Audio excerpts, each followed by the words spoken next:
भ्रष्टाचार से लड़ाई लड़ने का एक उपाय है कैशलेस सोसाइटी। चाहे वो शॉपिंग हो, खाने की पेमेंट हो या फिर ऑटो की ही पेमेंट क्यों ना हो, हमने हर जगह ऑनलाइन ट्रांजैक्शन का इस्तेमाल किया है। तो कहीं ना कहीं कहा जा सकता है कि भले ही अभी तक हम पूरी तरह से कैशलेस तो नहीं हो पाए हैं, लेकिन उस रास्ते पर आगे तो बढ़ ही चुके हैं। भारत जैसे मुल्क में कैशलेस इकोनॉमी संभव ही नहीं।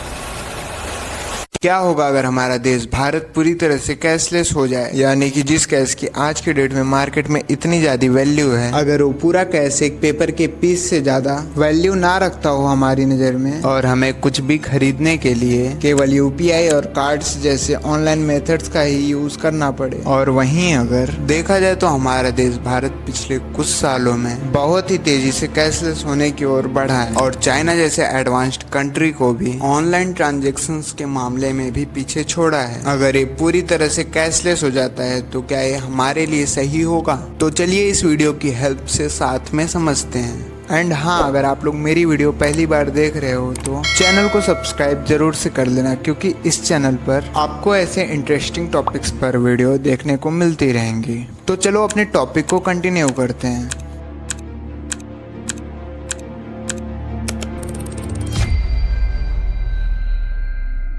टॉपिक को हम लोग 2 पॉइंट्स में कवर करेंगे। पहला, एडवांटेजेस, यानी कि इंडिया अगर कैशलेस सोसाइटी की तरफ मूव करती है तो हम इंडियंस को क्या क्या फायदे हो सकते हैं, और दूसरा उसी का अपोजिट यानी कि डिसएडवांटेजेस, यानी कि कैशलेस इंडिया होने से हम इंडियंस को क्या क्या नुकसान हो सकते हैं।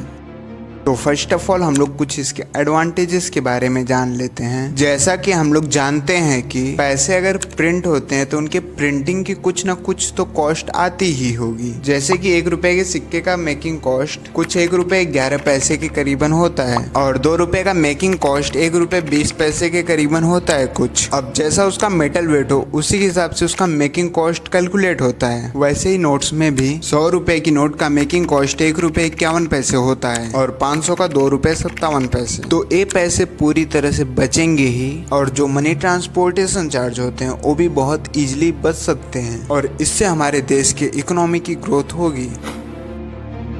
और वहीं अगर हमारा देश भारत पूरी तरह से कैशलेस होता है तो हमारी इंडियन गवर्नमेंट को भी बहुत से फायदे हो सकते हैं। लाइक ब्लैक मनी को वैनिश या डिटेक्ट करने के लिए फ्यूचर में बार बार डिमोनेटाइजेशन जैसी पॉलिसी का यूज नहीं करना पड़ेगा। डिमोनेटाइजेशन अभी रिसेंट में ईयर 2023 में आरबीआई ने एक और बार किया था, जिसमें 2000 की टोटल नोट्स को डिमोनेटाइज करके मार्केट से रिमूव कर दिया गया। आरबीआई की टीम ने एनालाइज किया तो ये पता चला कि 31 मार्च 2018 में 2000 के नोट टोटल नोट्स के 37.2% ही मार्केट में रनिंग में थे, यानी कि 6.73 लाख करोड़। और वही नोट्स 31 मार्च 2023 तक रिड्यूस होकर मार्केट में केवल 10.8% ही रनिंग में थे, यानी कि 3.62 लाख करोड़। जो कि ये शो करता है या तो मार्केट में 2000 रुपए की नोट्स को लोग कलेक्ट कर रहे हैं, या फिर एक ब्लैक मनी के फॉर्म में 2000 रुपए की नोट्स को स्टोर कर रहे हैं। तो इसी को एनालाइज करने के बाद आरबीआई ने 19 मई 2023 को अनाउंस कर दिया था कि 2000 की टोटल नोट्स 30 सितंबर 2023 तक डिमोनेटाइज हो जाएंगी। एंड हाँ, हमारे देश की हिस्ट्री में ये डिमोनेटाइजेशन की पॉलिसी का यूज पहली या दूसरी बार नहीं हुआ है, बल्कि मल्टीपल टाइम्स इस पॉलिसी को यूज में लिया गया है। अगर आप लोग इस टॉपिक पर डेडिकेटेड वीडियो चाहते हो तो मुझे इस वीडियो पे कमेंट करके बता सकते हो। बस आपको कमेंट यस करना है, मैं फुल ट्राई करूंगा नेक्स्ट वीडियो उसी के ऊपर लाने का। हाँ, तो आप लोग बहुत इजीली समझ चुके होंगे कि कैशलेस इंडिया होने से कैसे ब्लैक मनी को हमारी गवर्नमेंट रिड्यूस कर सकती है।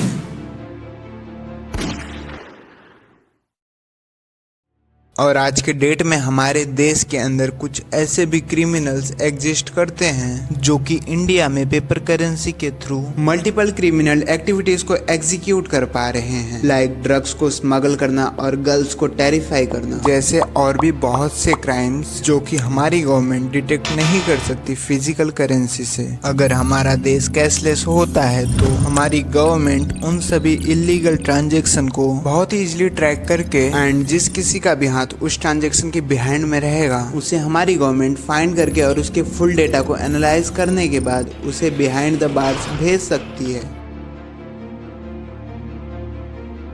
और अगर हमारी इंडियन गवर्नमेंट कैशलेस सोसाइटी को प्रमोट करती है तो हमारे इंडिया में जो अंडरग्राउंड इकोनॉमी है वो पूरी तरह से वैनिश हो जाएगी, जिससे हमारे देश में number of tax payers increase होंगे। अंडरग्राउंड इकोनॉमी यानी कि अनडिक्लेयर्ड ट्रांजैक्शन, यानी कि जिस ट्रांजैक्शन का हिसाब किताब हमारे गवर्नमेंट के पास ना हो उसे हम अंडरग्राउंड इकोनॉमी बोल सकते हैं। एंड ये भी एक ब्लैक मनी ही होता है। तो आओ इसे और अच्छे से समझने के लिए एक छोटा सा एग्जांपल लेते हैं। मान लो इस दीपावली आप लोग किसी दुकान में गए थे जहां पर आपने बहुत सारी शॉपिंग की और उसका टोटल पेमेंट आपने कैश में किया, तो उस ट्रांजैक्शन का रिकॉर्ड पूरी तरह से उस शॉपकीपर के ऊपर डिपेंड करता है कि वो आपकी ट्रांजैक्शन को गवर्नमेंट से रिवील करता है या नहीं करता है। अगर वो ये ट्रांजैक्शन गवर्नमेंट से रिवील करता है तो उसे उसका टैक्स पे करना पड़ेगा। अगर वो दुकानदार उस ट्रांजैक्शन को रिवील ना करे तो उसका पूरा टैक्स बच सकता है, जिससे हमारे देश की जीडीपी की एक्यूरेसी पर इफेक्ट पड़ता है। और इसी कारण हमारे देश की जीडीपी का 20 से 30% हिस्सा अनडिक्लेयर ही रह जाता है। डैमेज नोट्स यानी कि जो मनी हम अपने पास नोट्स के फॉर्म में कैरी करते हैं, अगर वो हमसे बाय मिस्टेक फट जाए, गीला हो जाए या जल जाए तो हमें उसे गुड कंडीशन वाली नोट से एक्सचेंज करने में बहुत सी दिक्कतों का सामना करना पड़ता है। और कुछ जगह तो उसको एक्सचेंज कराने के लिए हमें उसमें से उसके कुछ चार्जेस भी पे करने पड़ते हैं। इंटरनेशनल ट्रांजैक्शंस यानी कि अगर आप किसी दूसरी कंट्री में ट्रैवलिंग करते हो तो आपको अपनी करेंसी को वहाँ की लोकल करेंसी में एक्सचेंज कराने के लिए ज़्यादा सोचने की बिल्कुल ज़रूरत नहीं है, क्योंकि ये काम आपका मोबाइल बहुत ही इजीली हैंडल कर लेगा। टाइम सेविंग यानी कि आपको कैश डिपॉजिट या ट्रांसफर कराने के लिए बड़ी बड़ी लाइनों में नहीं खड़ा होना पड़ेगा। आप एक केवल सिंगल क्लिक में ही बड़ी से बड़ी अमाउंट को ट्रांसफर कर सकते हो। तो अभी तक हम लोग कैशलेस सोसाइटी के प्रोस को समझ रहे थे, जो कि मेरे हिसाब से आप लोगों को भी समझ आ चुका होगा। तो चलो इसके कुछ डिसएडवांटेजेस यानी कॉन्स के बारे में भी जान लेते हैं। अगर हमारा देश भारत पूरी तरह से कैशलेस इकोनॉमी में कन्वर्ट होता है तो जो हमें कॉमन प्रॉब्लम फेस करने को मिलती है ऑनलाइन पेमेंट करते टाइम, वो होती है टेक्निकल इश्यूज यानी कि सर्वर से रिलेटेड प्रॉब्लम्स, जो हमें आज के इस 5G एरा में भी मल्टीपल टाइम्स फेस करने को मिलती हैं। Due to heavy traffic and network issue के कारण अगर इंडिया को टोटली कैशलेस सोसाइटी पर डिपेंड होना है तो हमारी इंडियन गवर्नमेंट को सबसे पहले इस वाली प्रॉब्लम को सॉल्व करने के लिए एक ऐसी IT प्रोफेशनल्स टीम को अलग से हायर करना चाहिए, जिससे हमें ये सर्वर वाली प्रॉब्लम एक कैशलेस सोसाइटी में बार बार फेस करने को ना मिले। एक कैशलेस कंट्री होने से सबसे ज्यादा इफेक्ट हमारे देश के एल्डरली पॉपुलेशन पर होता है, यानी कि हमारे दादा दादी, नाना नानी और भी जो लोग 60+ हैं, मैं उनकी बात कर रहा हूँ, क्योंकि वे लोग आज के इस मॉडर्न एरा में भी पेमेंट के लिए पेपर करेंसी यानी कैश को ही प्रीफर करते हैं। अगर हम लोग उन्हें कैशलेस सोसाइटी से एक्सपोज भी करते हैं, मेरा मतलब ये है अगर हम लोग फिर भी उन्हें ऑनलाइन ट्रांजेक्शन करना सिखा भी देते हैं तो इन फ्यूचर ये भी पॉसिबिलिटी है कि वे किसी स्कैमर का शिकार बहुत ही आसानी से बन सकते हैं।